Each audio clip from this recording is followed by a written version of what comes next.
Saya pribadi ngalamin mati suri. Bawa ke rumah, dibersihin, dimandiin, sampai di si ade can pae si ade kalau kata orang Sunda seperti itu kali. Iya, Kang. Can pae si ade can pae.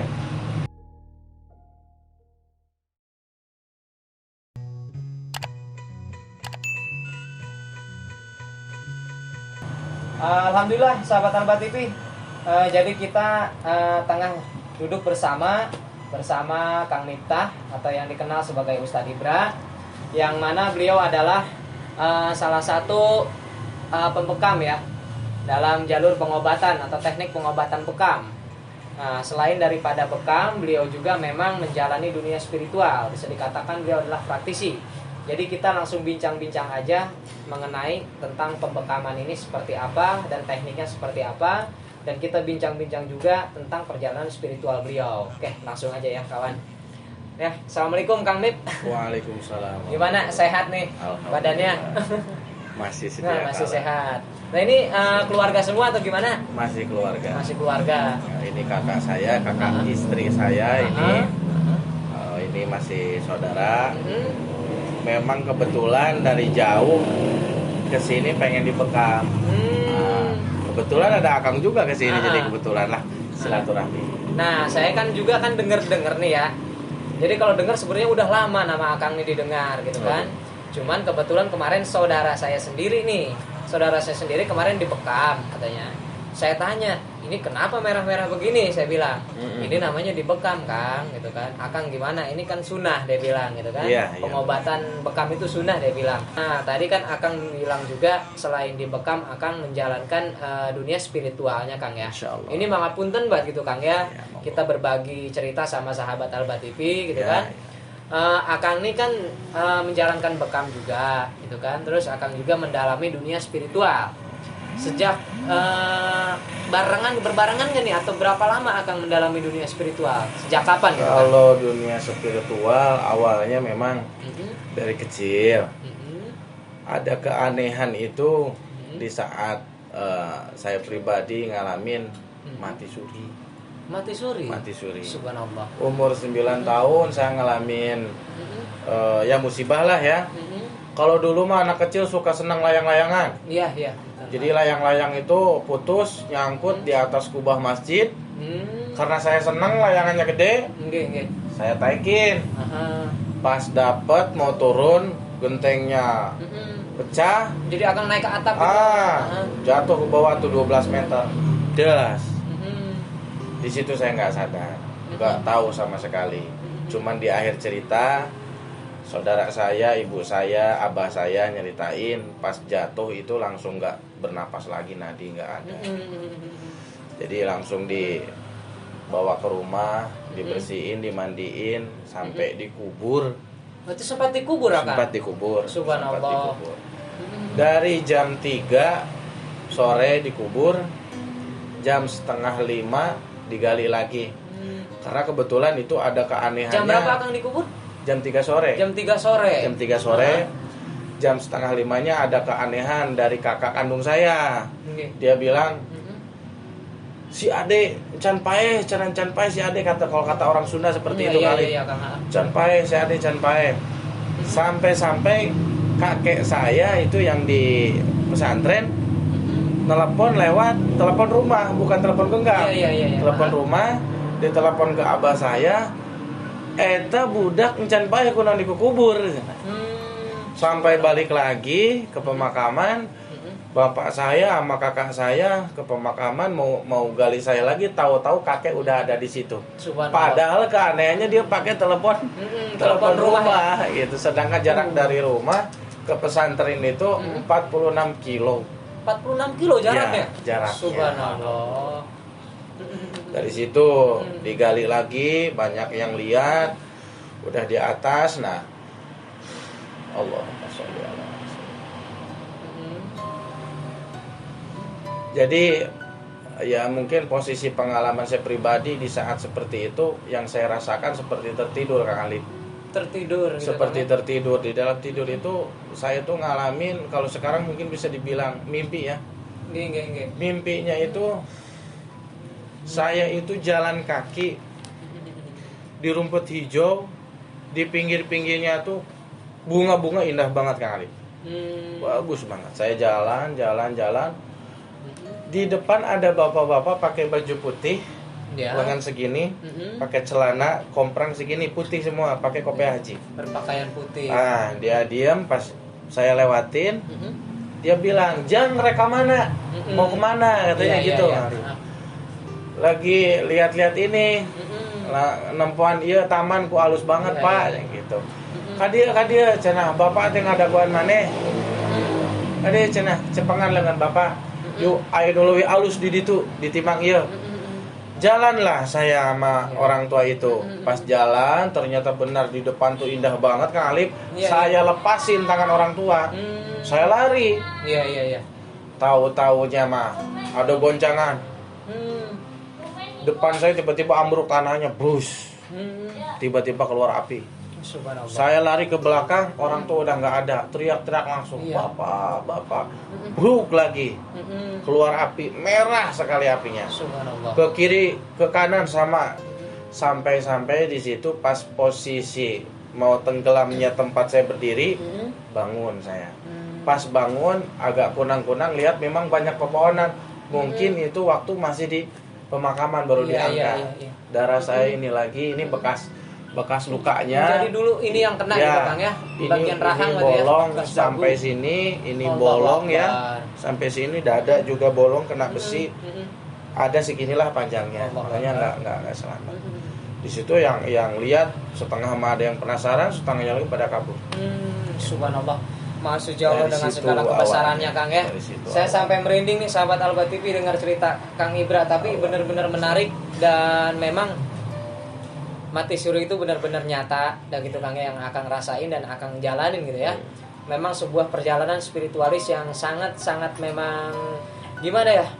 Memberikan kita keyakinan yang lebih kepada Allah Subhanahu wa taala gitu Kang ya.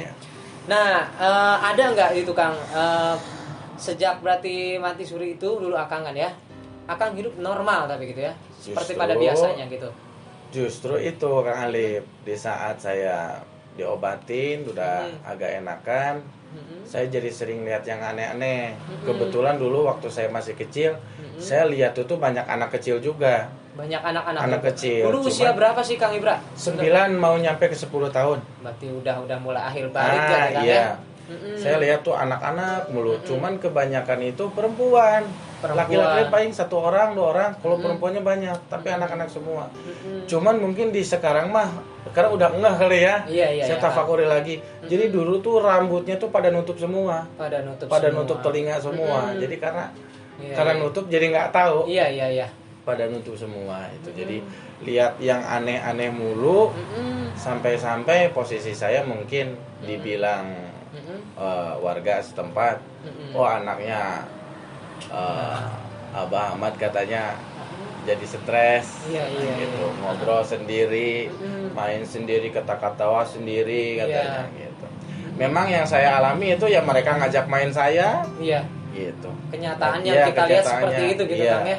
Dia tuh suka ngajak main tuh ke air terus. Kalau orang di sono mah dibilangnya balong ya, kalau di sini apa ya? Empang kali. Iya, empang. Empang. Kalau di sini mah kayak galian. Diajak mainnya tuh ke situ terus.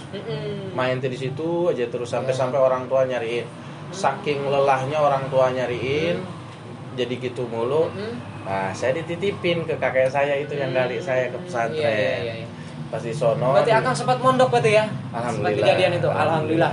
Jadi kita ngobrol bener-bener sama santri sekaligus ustadz nih, alhamdulillah banget nih, dapat ilmu banyak. Gitu, dididik sama kakek di sono ya belajar ngaliwet lah Kang Alip, gitu kalau di sono mah ya. Gitu.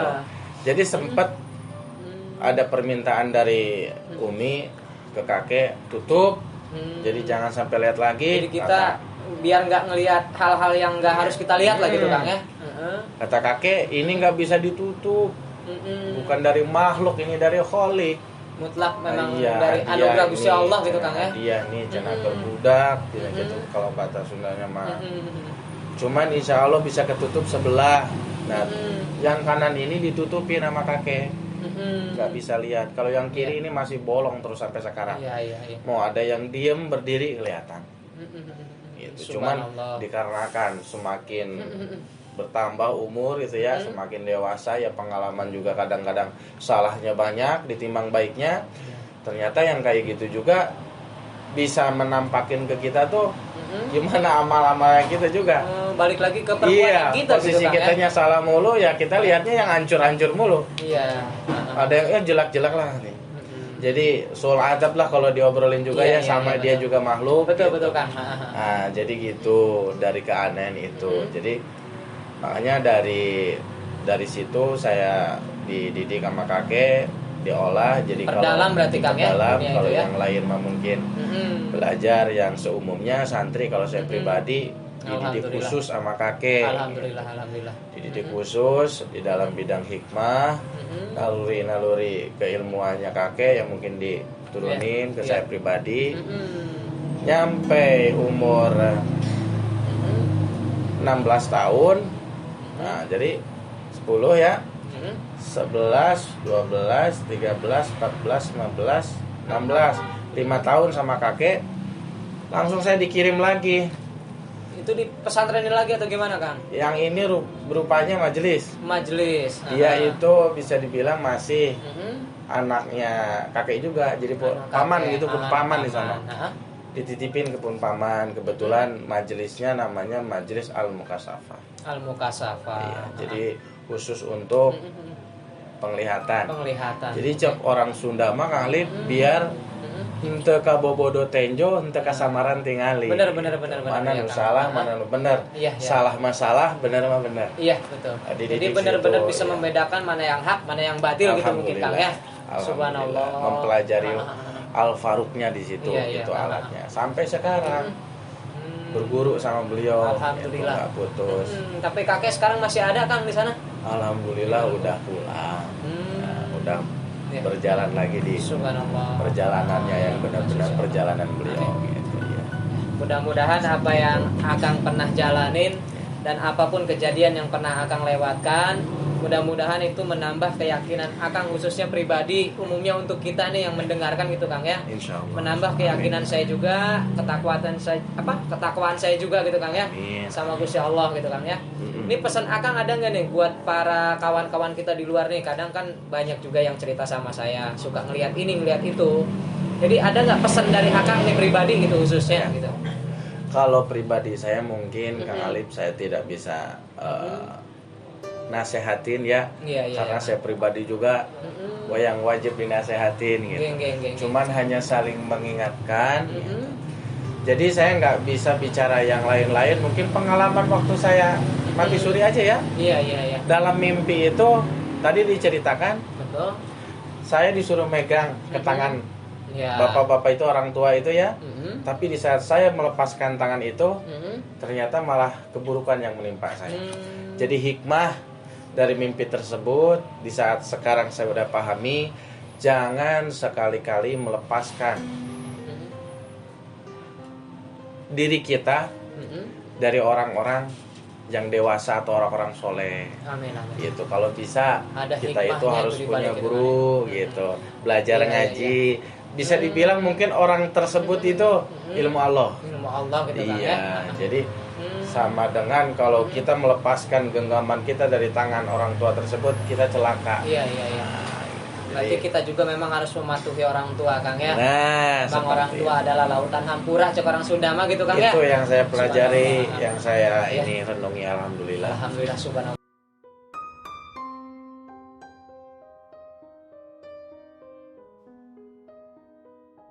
Dicopot, baru kita tarik lagi, baru darah kotornya bisa keambil. Itu alat yang dipegang Akang apa tuh? Ini jarumnya, jarum untuk penusukan. Dia memang adalah seorang spiritualis atau praktisi. Ini nggak gerak.